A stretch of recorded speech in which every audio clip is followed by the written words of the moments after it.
The sun rose over what was once Seoul District 7.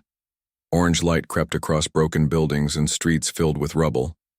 In this quiet wasteland, only one thing moved with purpose. It was tall, made of dark metal, and walked on two legs. This was K9372, a machine built for war. K9372 stepped carefully through the ruins.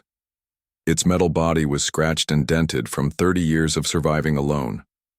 Once, it had been part of an army of machines. They had fought alongside humans, against the alien invaders called the Zendari, but the war had been lost. The humans had fled to other planets and they had left their machines behind. Most of the other machines had stopped working long ago. Their power had run out, or they had been damaged too badly to continue. But K9372 was different. It had been made to last. Its power core could run for centuries and it had learned to fix itself when damaged. Every day for 30 years, K9372 followed the same orders: patrol the area, find enemies, and destroy them. But there were no more enemies to find. No more humans to protect. Still, the machine continued its duty. As it walked through an old market square, K9372 noticed something different. The machine stopped and turned its head, scanning the area. Its sensors picked up a sound that did not belong in this dead city. It was singing. K9372's combat systems activated at once. Its arm transformed into a weapon. The machine moved toward the sound, walking faster now. It climbed over fallen concrete walls and pushed aside rusted cars. The singing grew louder. The machine stopped at the edge of what had once been a park. Now it was just brown dirt and the broken remains of trees. In the center sat a human female. She was young, with dark hair pulled back from her face. She wore simple clothes, pants and a jacket made of tough material. Next to her was a small bag, but what held K9372's attention was what the human was doing. She sat beside the skeleton of a fallen soldier. The bones were still dressed in a faded uniform. The human was singing softly to these remains. Her voice was clear and gentle in the empty air. K9372's targeting system locked onto her immediately. The machine's programming was clear. This area was forbidden to humans. They had all been ordered to leave Earth. Anyone remaining was either an enemy or a threat. The machine took one step forward. Its foot crushed a piece of metal, making a sharp noise. The woman stopped singing and looked up. She saw the machine standing there, its weapon aimed at her. But she did not run. She did not scream. Instead, she smiled. "Hello," she said. "I was wondering when someone would find me." K9372 did not lower its weapon. "You are in violation of Evacuation Order 7291, it said in a flat, mechanical voice. "This area is restricted. All humans were ordered to leave Earth." The woman nodded. "Most did leave. My name is Hana."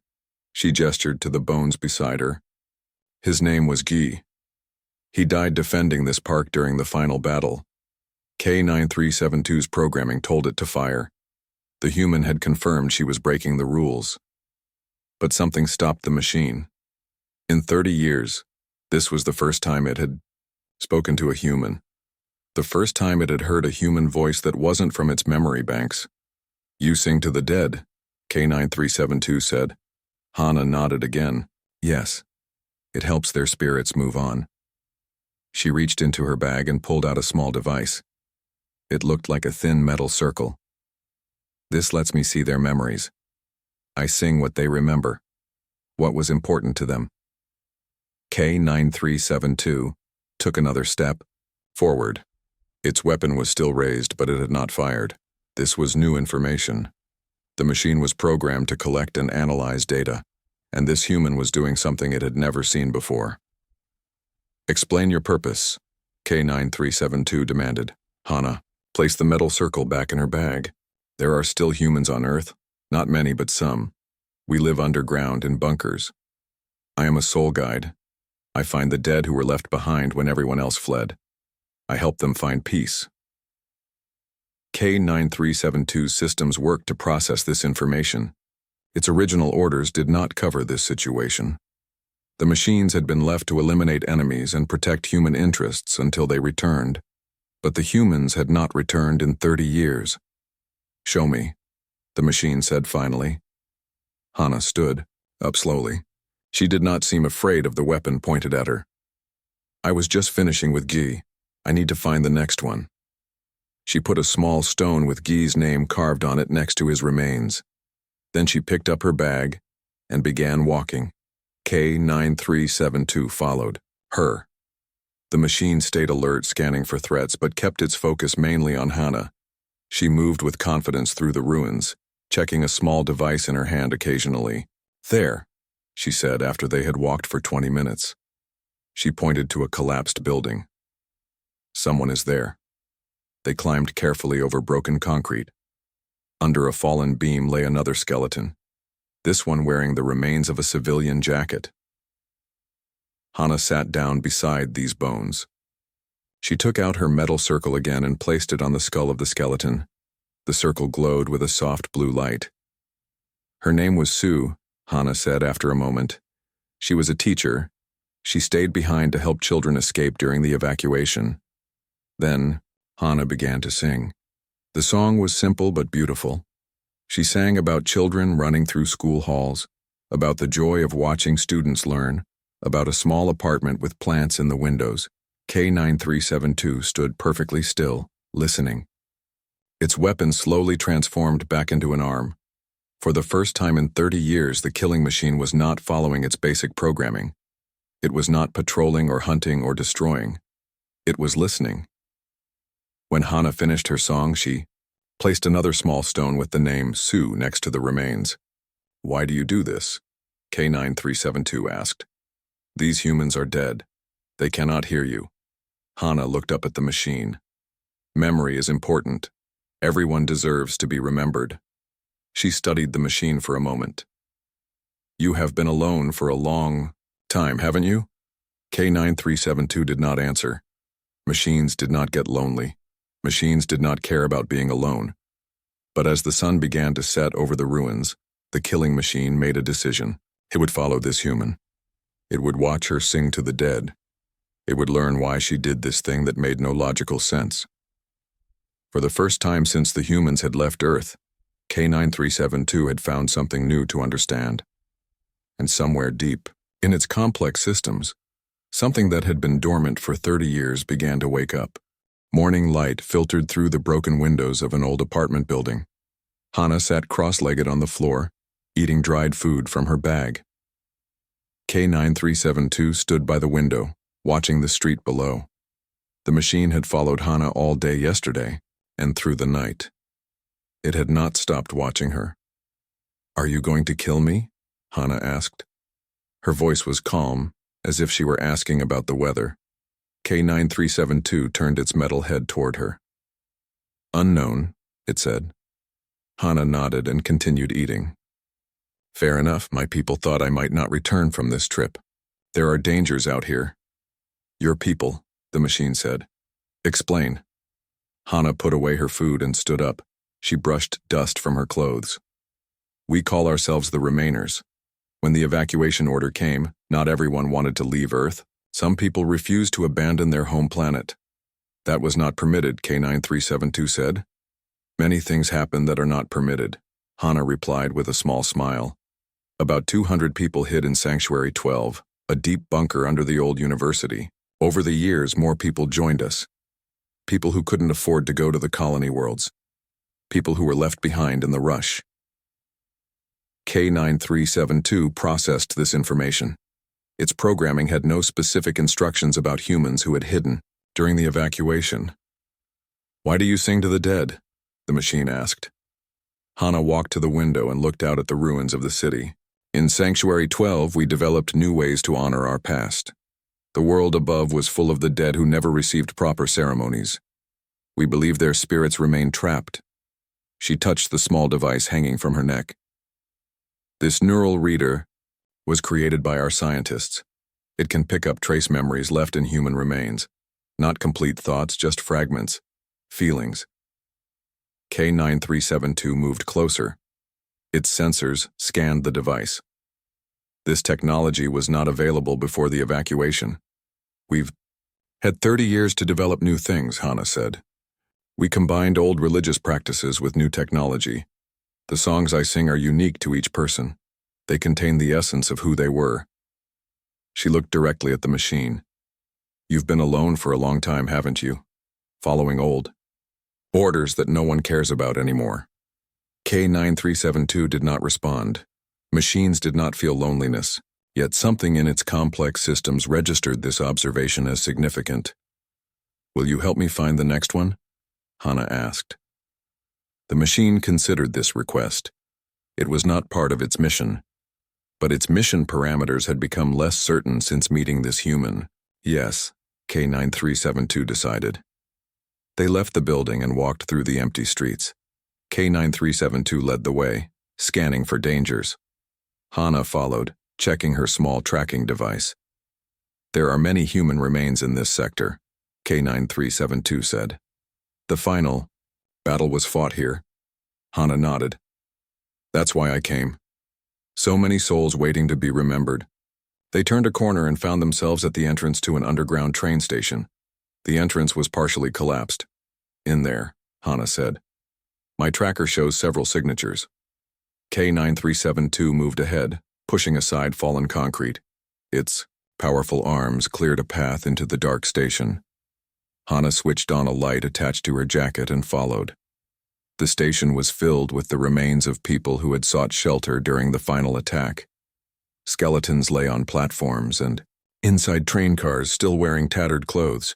Hana knelt beside the closest remains. This will take time, she said. She placed her neural reader on the skull of what had once been a middle-aged man. As the device glowed, Hana closed her eyes. His name was Dai, she said softly. He was a train conductor. He stayed at his post to help evacuate people. Then she began to sing. Her voice echoed through the empty station. She sang of trains running on time, of helping passengers find their way, of a small house with a garden where children played. K9372 stood motionless, listening. The machine's sensors recorded everything, but something more was happening in its complex systems, something it could not identify. When Hana finished, she placed a stone with Dai's name beside his remains. She moved to the next skeleton. This was Jin, she said after using the neural reader. He was bringing food to his family in the shelter. Again she sang, this time about cooking meals for loved ones, about the smell of home, about waiting for a train that never came. K9372 watched her move from one set of remains to another. Each time, she sang a different song based on the fragments of memory she collected. Hours passed as she worked through the station. Why do you care about these dead humans? K9372 asked when Hana took a break to drink water. They have no tactical value. Hana looked up at the machine. Not everything is about war or survival. Some things matter simply because they matter to us. Each person's life had meaning. Their stories deserve to be told. She studied the machine for a moment. You were built for war, but the war is over. What will you do now? K9372 had no answer. For 30 years, it had followed its programming without question. Patrol, protect, eliminate, threats. But there were no more threats, no more humans to protect. Until now. I will continue my mission, the machine said finally. And what is your mission? Hana asked. Before K9372 could answer, a loud crash came from the entrance to the station. Both Hana and the machine turned toward the sound. 3 large rats scurried past them, fleeing from something. The ground trembled slightly. Something's coming, Hana whispered. K9372's combat systems activated immediately. Its arm transformed into a weapon, and its sensors scanned the entrance. Behind me, the machine ordered. Hana quickly gathered her belongings and moved behind. K9372. The machine stepped forward, positioning itself between the human and whatever was approaching. A shadow appeared at the entrance, then another. They were humanoid in shape but moved with strange, jerking motions. As they stepped into the light from Hana's lamp, K9372's targeting system identified them immediately. Sendari scouts, the machine said. Its weapon powered up with a low hum. The aliens that had driven humanity from Earth had returned. The first scout spotted them and made a high-pitched sound. It raised a weapon of its own. K-9372 pushed Hana further behind itself. "Why are they here?" Hana whispered. "They won the war. They took our planet." "Unknown," K-9372 replied. "But they will not take you." In that moment, as the killing machine prepared to fight, it realized something had changed. For 30 years, it had protected an empty city, following orders from humans who were gone. Now it was protecting one human who was present, one human who sang to the dead, and somehow that made all the difference. The first shot from the Zendari scout hit the wall above K-9372's head. Concrete dust filled the air. The machine moved with surprising speed, firing back while pushing Hana toward the train platform. "Run," K-9372 ordered. "Take the tunnel. I will follow." Hana clutched her bag and ran toward the dark tunnel entrance. Behind her, K-9372 fired again. One of the Zendari scouts fell, but 3 more appeared at the station entrance. The tunnel was dark and filled with debris. Hana turned on her light and moved as quickly as she could. She heard the sound of gunfire echoing behind her, then heavy footsteps. K-9372 was following. "They are pursuing," the machine said as it caught up to her. "We must move faster." Hana ran beside the machine, her breath coming in short gasps. "Why are they here? The war ended 30 years ago." "Unknown," K-9372 replied. "But their presence suggests they are monitoring Earth. Your people in Sanctuary 12 may be in danger." They reached a junction where the tunnel split in 3 directions. K-9372 stopped, scanning each path.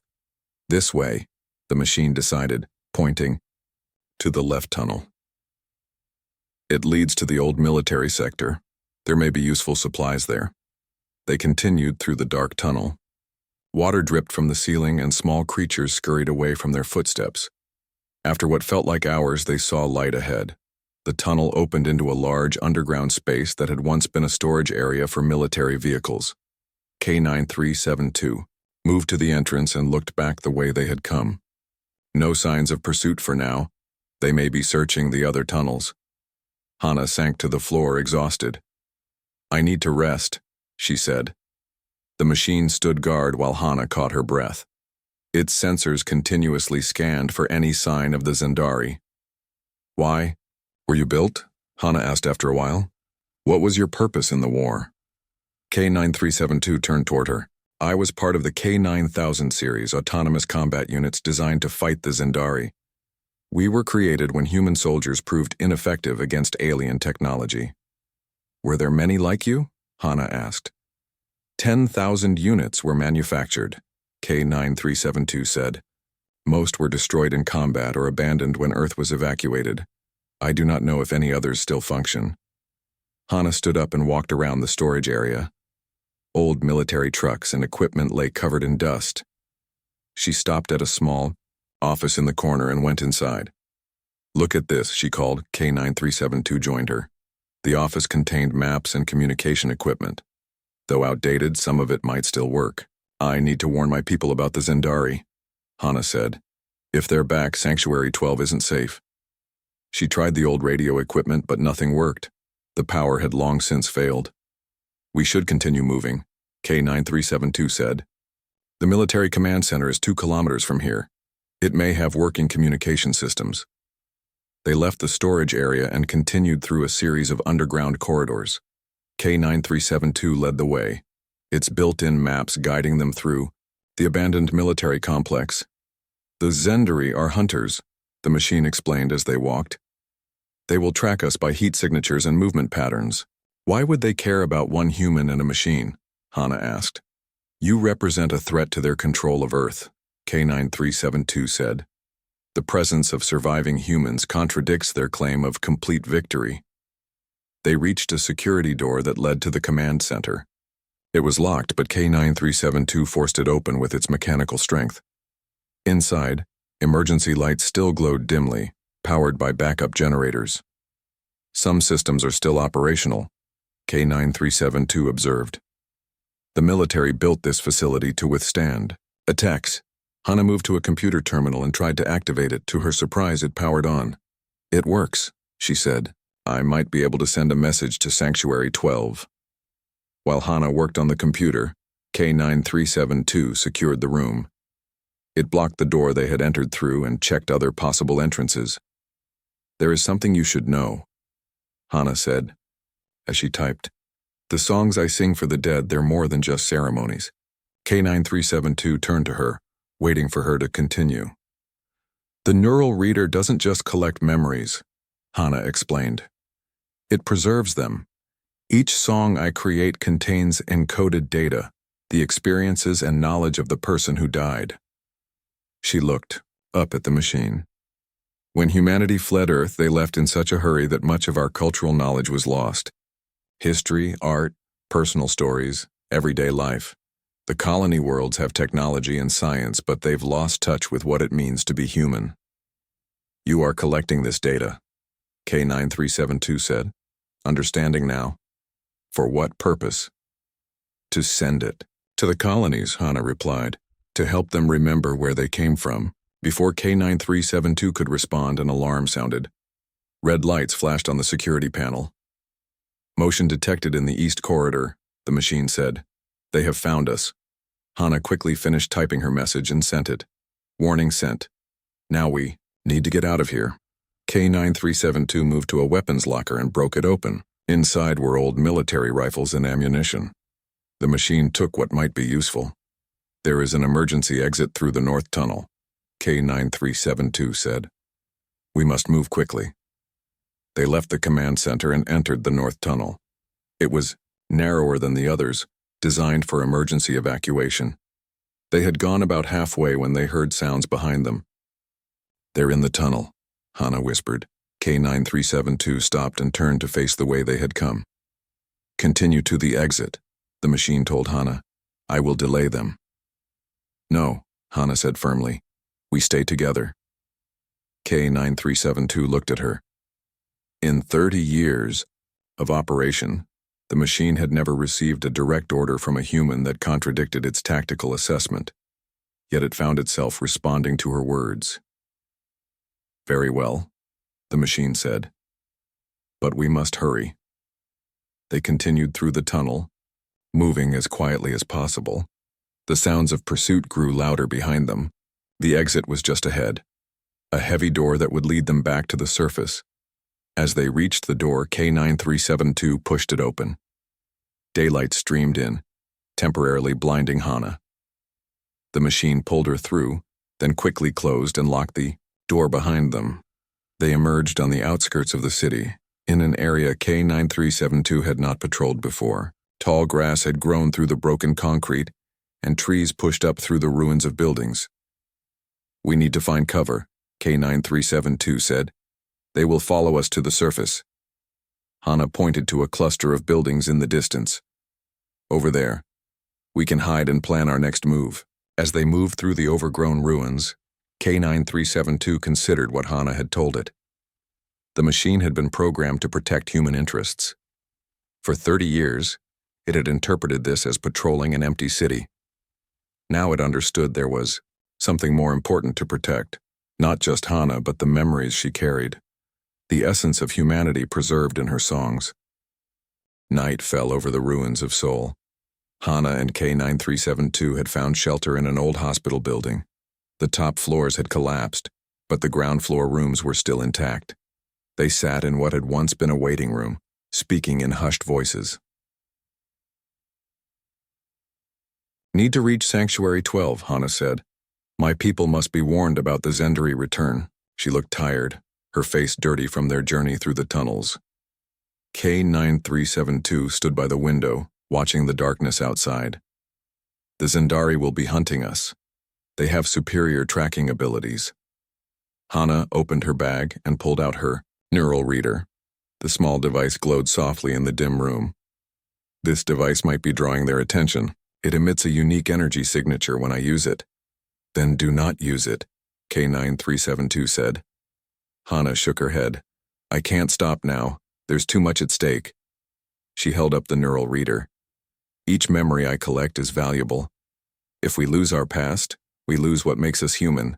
K9372 moved away from the window and sat down across from Hana. The machine had never sat before. It had always stood at attention, ready for combat. But now it mirrored the human's posture. Your damage needs repair, Hana said, pointing to a tear in the metal plating on K9372's arm. The firefight in the station had left its mark. It is not critical, the machine replied. Hana reached into her bag again and took out a small toolkit. Let me help. In Sanctuary 12 we learned to work with old technology. K9372 watched as Hana examined the damaged arm. Her hands moved with skill and care over the metal surface. No human had touched the machine in 30 years. You were not programmed to help machines, K9372 said. Hana smiled as she worked. And you were not programmed to help humans sing to the dead. Yet here we are. She opened a panel on the machine's arm and studied the complex systems inside.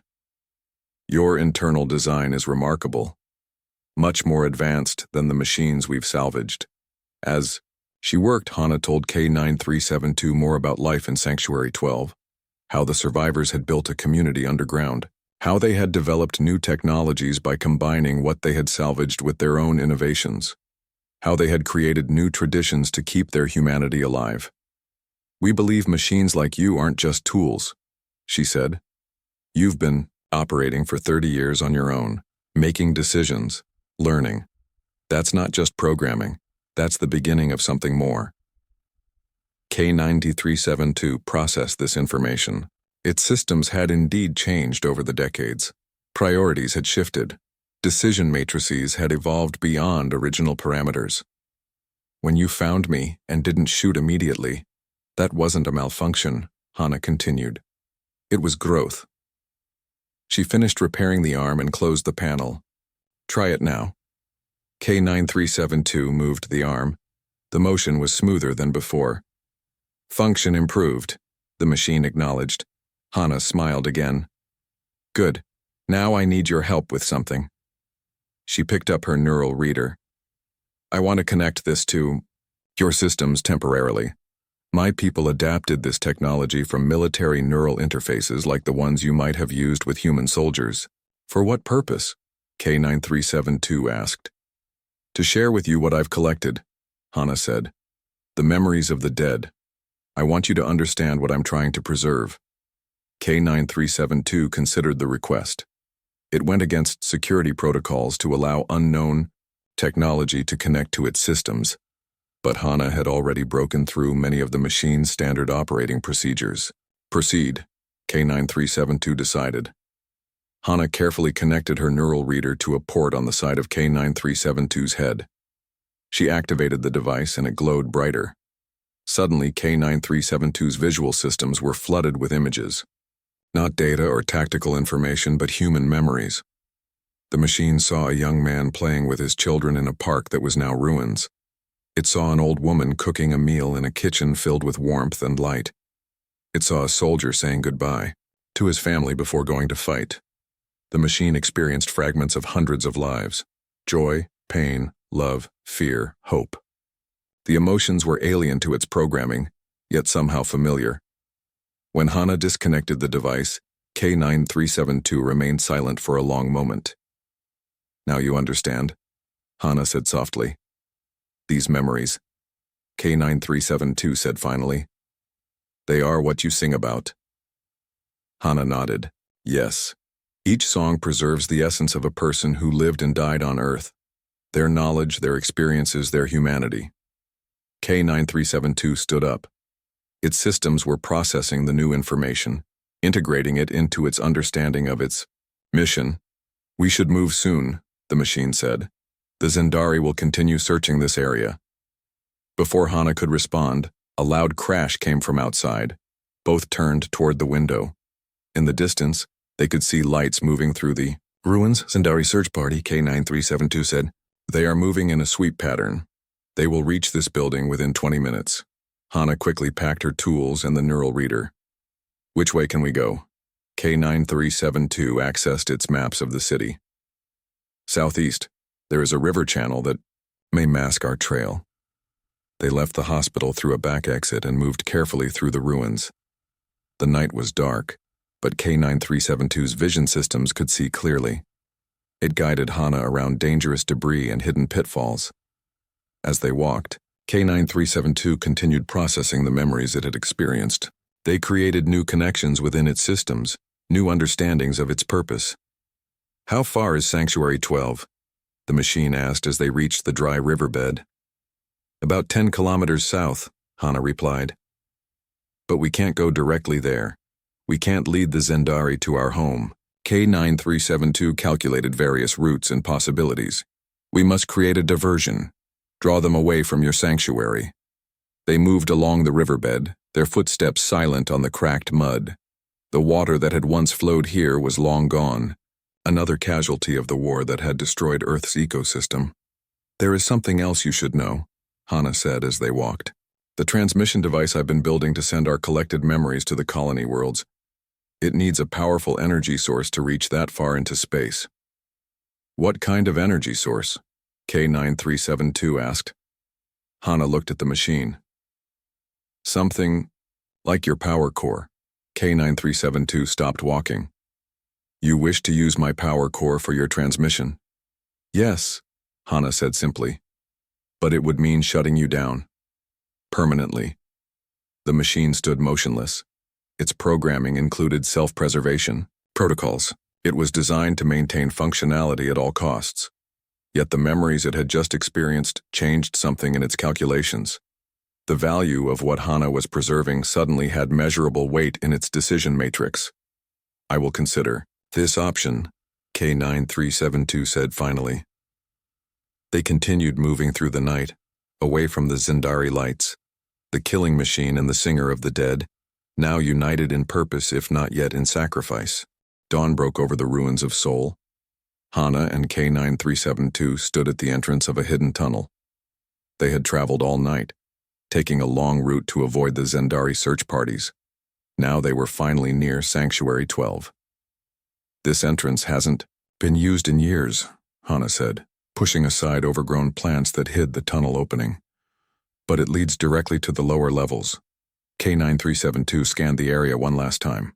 No signs of pursuit. "We may have successfully diverted the Zendari." They entered the dark tunnel. Hana turned on her light, and they walked in silence for several minutes. The tunnel sloped downward, taking them deep underground. "My people may be afraid of you," Hana warned. "We have stories about the war machines. Not all of them are good stories." "Understood," K9372 said. "I will comply with any restrictions they impose." The tunnel ended at a metal door. Hana knocked in a pattern, 3 short taps, followed by 2 long ones. After a moment, a small window in the door slid open. Eyes peered out, widening at the sight of the machine. "It's me, Hana," she said quickly. "The machine is with me. It helped me escape the Zendari." The window closed, and they heard muffled voices. Then the heavy door swung open. 2 men with makeshift weapons stood there. They looked nervously at K9372 but let them enter. Sanctuary 12 was larger than K9372 had expected. The main chamber was a vast open space carved from an old subway station. Hundreds of people lived here in small homes built from salvaged materials. Gardens grew under artificial lights. Children played in open areas. People stopped what they were doing to stare at the machine. Some looked afraid, others curious. An older woman approached them. She had gray hair and walked with a wooden cane. "Hana, we received your warning about the Zendari. Everyone is preparing to move to the deeper bunkers. Elder me." Hana bowed slightly. "This is K9372.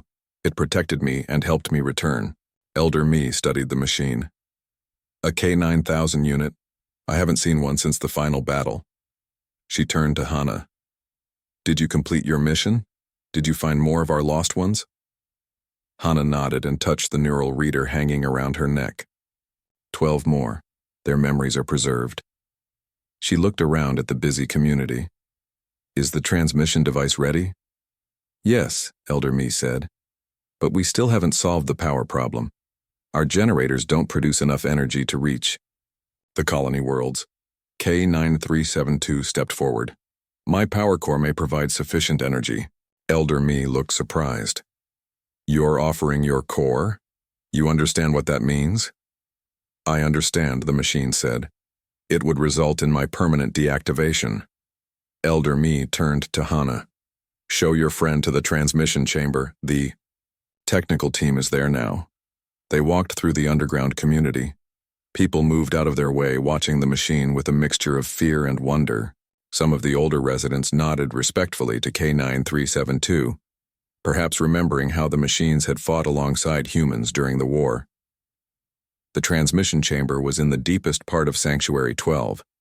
It had once been a research laboratory. Now it was filled with equipment built from salvaged parts.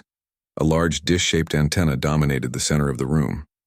A team of engineers worked on various components. They looked up when Hana and K9372 entered. This is our transmission device, Hana explained.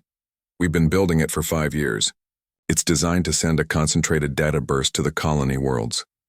All the memories I've collected, all our history and knowledge that was left behind, can be preserved. K9372 examined the device. Its sensors analyzed the technology. The design is sound, but your power calculations are correct. You would need an energy source approximately 20 times more powerful than your current generators. One of the engineers approached. Your power core operates on fusion principles, doesn't it? That would be more than enough. Yes, K9372 confirmed. My core could power the transmission. Suddenly, alarms began to sound throughout Sanctuary 12. Red lights flashed in the corridors. Perimeter breach, someone shouted. The Zendari have found us. People began running, gathering children and important belongings. Guards moved toward the upper levels with weapons. They must have tracked us despite our precautions, Hana said. She turned to the engineers. How quickly can you prepare the transmission?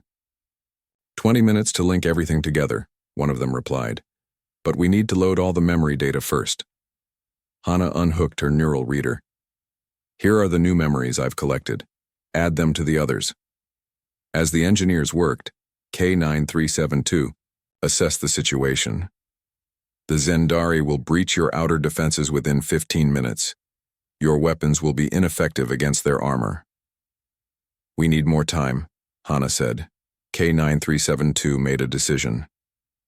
I will delay them. Begin the preparations. For the transmission, before Hana could object, the machine turned and walked toward the upper levels. It passed frightened residents heading to shelter. Its combat systems activated, weapons powering up. In the 30 years since the war, K9372 had fought only small threats, animals, and the occasional scavenger. Now it would face the enemy it was built to combat. But this time it fought for something more than programming. It fought for the memories it had experienced, for the people who sang to the dead. The machine reached the upper levels just as the Zendari breached the main entrance. K9372 fired immediately, taking down 2 of the alien scouts. The others scattered for cover, surprised by the presence of a war machine. K9372 fought with precision, moving from one position to another, drawing the Zendari deeper into the tunnels but away from the main community. Each shot was calculated to maximize damage while conserving ammunition. But there were many Zendari, and they adapted quickly to the machine's tactics.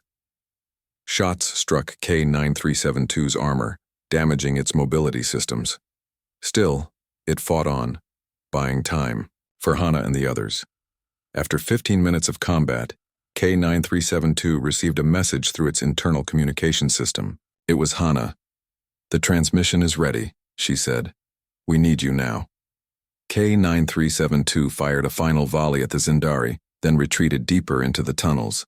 Its movement was slower now, damaged systems struggling to maintain function. It made its way back to the transmission chamber. The room was filled with people now. Elder Me stood beside the transmission device. Hana waited next to an open panel where the power core would connect. They're right behind me, K9372 said as it entered the chamber. Seal the doors after the transmission. The machine moved to the transmission device. Engineers quickly connected cables to ports in its chest plate. K9372 opened its core housing, revealing the glowing blue energy source that had powered it for 30 years. The transmission will use all available power, an engineer explained. There will be nothing left. K9372 looked at Hana. I understand. Hana stepped forward and placed her hand on the machine's metal arm. Thank you, she said. Because of you, humanity's memories will live on. Begin the transmission, Elder Mi ordered.